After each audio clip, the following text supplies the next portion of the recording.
My girlfriend is impossible to buy for, so I asked her best friend what I should get her for her birthday.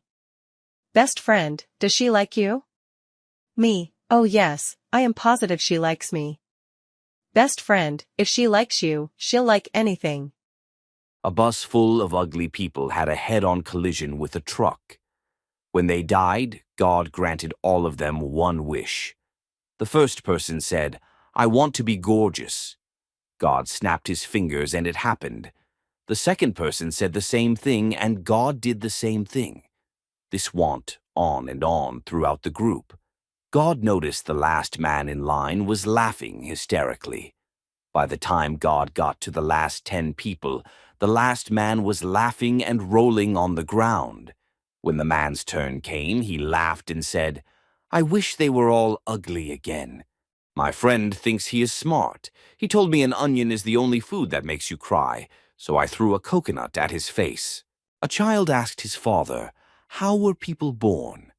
So his father said, "Adam and Eve made babies, then their babies became adults and made babies, and so on." The child then went to his mother, asked her the same question, and she told him, "We were monkeys.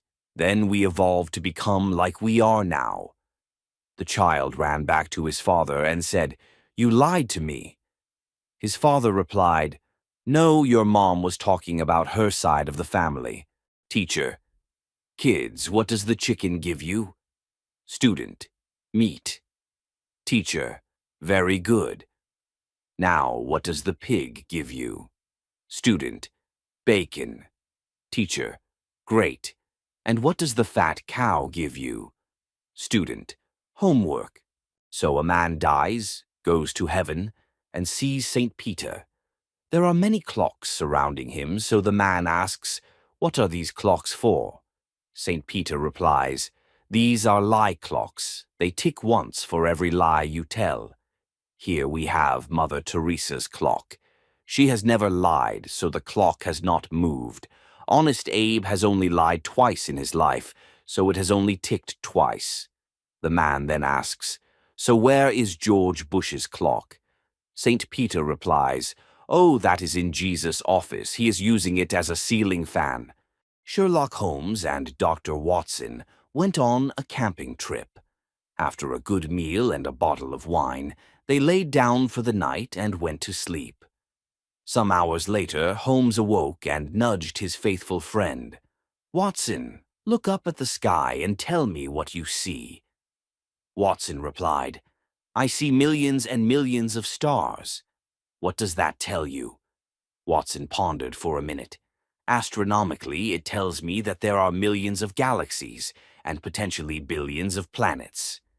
Astrologically, I observe that Saturn is in Leo.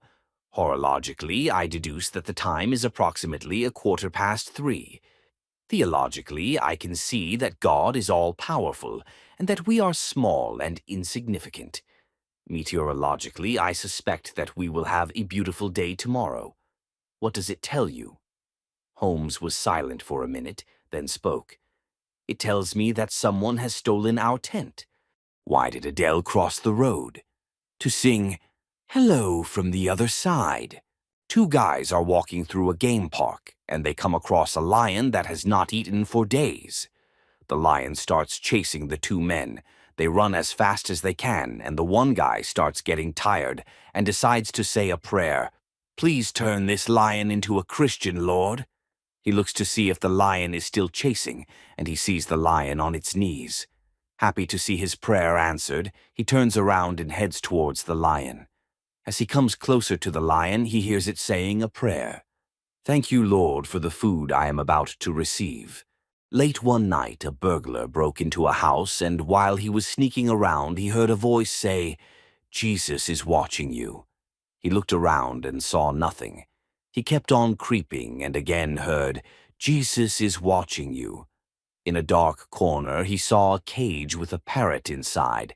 The burglar asked the parrot, "Was it you who said Jesus is watching me?" The parrot replied, "Yes." Relieved, the burglar asked, "What is your name?" The parrot said, "Clarence." The burglar said, "That's a stupid name for a parrot." "What idiot named you Clarence?" The parrot answered, "The same idiot that named the Rottweiler Jesus."